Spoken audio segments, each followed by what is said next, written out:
राष्ट्रीय शैक्षिक महासंघ उत्तर प्रदेश के आगामी आंदोलन के संबंध में आज आप प्रेस वार्ता के लिए उपस्थित हुए हैं, तो आपके क्या क्या एजेंडे हैं और किन मुद्दों को लेकर आज आप यहाँ उपस्थित हुए हैं? जैसा कि आप लोगों को पहले से पता है कि ये राइट टू एजुकेशन एक्ट जब से आया है, उसके अंदर प्राविधान था कि इन बच्चों को जो राइट टू एजुकेशन एक्ट के तहत शिक्षा प्राप्त करेंगे, उनको पढ़ाने के लिए टीईटी क्वालिफाइड शिक्षकों से ही केवल उनको पढ़वाया जाए। अब जो है जो इस पे आया कि सभी शिक्षकों के ऊपर बाध्यता कर दी सुप्रीम कोर्ट ने, तो उसमें आ गया कि जो शिक्षक पहले से नियुक्त थे और पुराने रूल्स के हिसाब से वो क्वालिफाइड थे और उसके हिसाब से उनकी नियुक्ति हुई थी, उनके ऊपर टेट की नई बाध्यता डालना जाना न्यायोचित नहीं है, न्यायसंगत नहीं है। तो इसी बारे में हम लोगों ने शासन को जो है विभिन्न राज्य सरकारों को, केंद्र सरकार को ज्ञापन दिए थे, इसमें रिव्यू किया जाए और सरकार की तरफ से रिव्यू पिटीशन फाइल की गई सुप्रीम कोर्ट ने। लेकिन सुप्रीम कोर्ट का अभी जो इंटरप्रिटेशन आया है, उसने कहा कि राइट टू एजुकेशन एक्ट में कोई किसी को एग्जेम्प्ट करने का प्राविधान नहीं है, इसलिए हम अपनी तरफ से किसी भी शिक्षक को टीईटी से एग्जेम्पशन नहीं दे सकते। तो अब हम लोगों का जो है रुख ये है कि जब टीईटी के एक्ट के अंदर कोई प्राविधान नहीं है, तो ये प्राविधान लाया जाना चाहिए। इसी के लिए हम लोग शासन के ऊपर जो है प्रेशर डाल रहे हैं और जो है ज्ञापन के माध्यम से सारे जो है जिलों से ज्ञापन जाएगा प्रधानमंत्री के पास, मंत्री जी के पास कि इसमें जो है संसद में जो है विधायी के थ्रू टीईटी के एक्ट में संशोधन किया जाए और टेट की बाध्यता सिर्फ एक्ट आने के बाद के नियुक्त शिक्षकों के ऊपर लागू की जाए। जो पहले से पुराने रूल्स में शिक्षक नियुक्त हैं, उनके ऊपर टेट की बाध्यता ना की जाए। इसके लिए हम लोग जो है सारे सांसदों से भी हमारे कार्यकर्ता मिलेंगे, उनको भी अवगत कराएंगे कि पार्लियामेंट के अंदर वो सांसद भी अपना सहयोग करें और इस अमेंडमेंट को लाने में मदद करें। तो अगर फिर भी आपकी बात नहीं मानता प्रशासन, तो फिर आगे की क्या रणनीति है? लेकिन किसी भी शिक्षक को के साथ अन्याय हम लोग नहीं चाह रहे हैं, तो हम लोग उसके पीछे खड़े हैं और हम लोग आखिर तक ये लड़ाई लड़ेंगे। और इसके बाद जो है अगर अभी हमारे ज्ञापन से और हमारे सारे सांसदों से मुलाकात करने के बाद भी अगर संसद में कोई शिक्षकों के हित का बात नहीं आ पाती है, तो हम लोग आगे की रणनीति बनाएंगे, आगे आंदोलन अपना और तेज करेंगे। सर, जैसे कि आपके राष्ट्रीय शैक्षिक महासंघ है, तो इसको जो पेपर लीक के मामले को किस दृष्टिकोण से देखा जाता है आपका महासंघ? जो पेपर लीक होते हैं, तो उसका क्या दृष्टिकोण है आपके लिए? कोई भी पेपर लीक तो जो है वो तो गलत बात है। तो सिस्टम ऐसा बनना चाहिए कि पेपर लीक की गुंजाइश ना रहे। अब सभी लोग जो कह रहे हैं कि तो गड़बड़ है, इसमें पूरी इंक्वायरी होनी चाहिए, दोषियों को दंड मिलना चाहिए और सबसे बड़ा ये है कि सिस्टम ऐसा तगड़ा बनना चाहिए कि पेपर लीक की गुंजाइश ही ना रहे। प्रदेश महामंत्री राष्ट्रीय शैक्षिक महासंघ उत्तर प्रदेश। तो क्या कहना चाहते हैं, आज जो प्रेस वार्ता हो रही है राष्ट्रीय शैक्षिक महासंघ की, किन मुद्दों को लेकर आप? राष्ट्रीय शैक्षिक महासंघ जैसा सर्वविदित है, अपने स्थापना काल से ही शैक्षिक उन्नयन, शिक्षकों की सेवा सुरक्षा, उनके मान सम्मान और राष्ट्रीय पुनर्निर्माण के लिए कर्मशील है। लेकिन 1 सितंबर 2025 को जो माननीय सर्वोच्च न्यायालय का निर्णय आया, उससे उत्तर प्रदेश के लगभग 2 लाख और देश के लगभग 20 लाख से अधिक शिक्षकों के नौकरी पर, उनकी रोजी रोटी पर,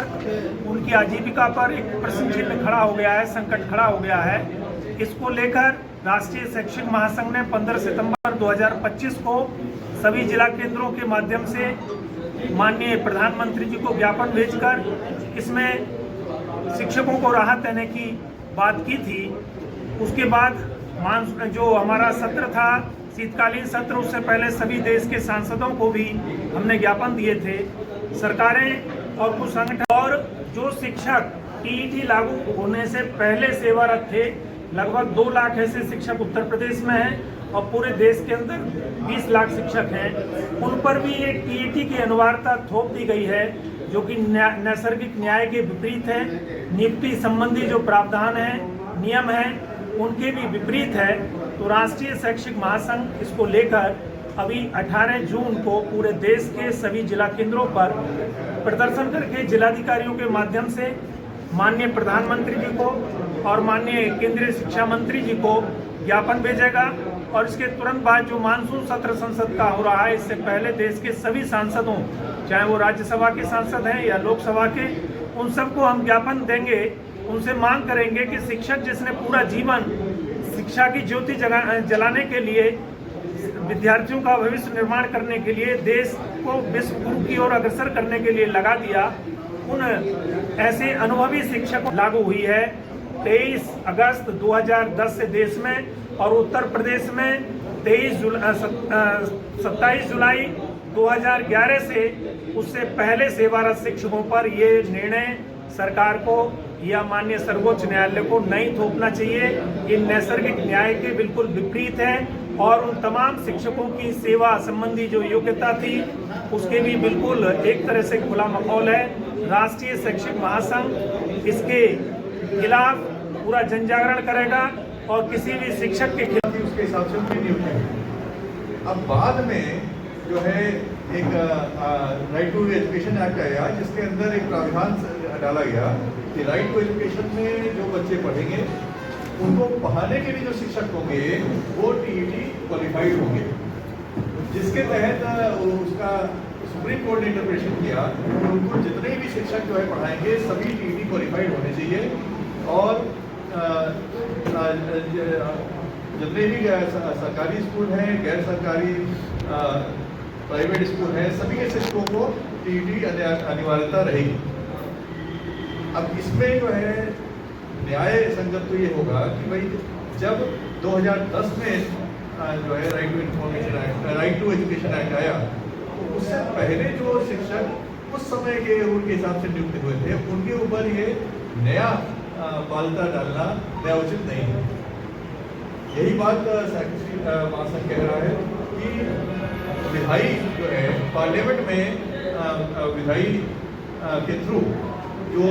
राइट टू एजुकेशन एक्ट है उसके अंदर प्राविधान ये डाला जाए कि जो टीईटी की अनिवार्यता है वो जब से ये राइट टू एजुकेशन एक्ट आया है उसके बाद में नियुक्त शिक्षकों के ऊपर इसको कंपल्सरी रखा जाए। पुराने वाले शिक्षक जो पुराने रूल के हिसाब से अपॉइंट हुए हैं उनके ऊपर ही नई मान्यता ना रखी जाए। सुप्रीम कोर्ट ने अपना रिव्यू करके फिर कह दिया कि हम तो जो है जो पार्लियामेंट ने लॉ पास किया है उसी के हिसाब से जाएंगे और उसमें किसी को एग्जाम करने का कोई प्रावधान नहीं है, इसलिए हम अपनी तरफ से पुराने शिक्षकों को एग्जाम नहीं कर पाएंगे। अब ये पूरा का पूरा दायित्व तो सरकार के, पार्लियामेंट के सारे सांसदों के ऊपर है कि जब ये राइट टू एजुकेशन एक्ट आया था उसमें जो एक छोटी सी कमी रह गई है वो अब सही कर दी जाए कि जो टेट की अनिवार्यता है वो उस एक्ट के आने के बाद जो शिक्षक नियुक्त हो रहे हैं उनके ऊपर ही लागू की जाए। पुराने शिक्षक जो पुराने नियमों के तहत अपॉइंट हुए हैं उनके ऊपर नई अनिवार्यता ना की जाए। यही हम लोग चाह रहे हैं कि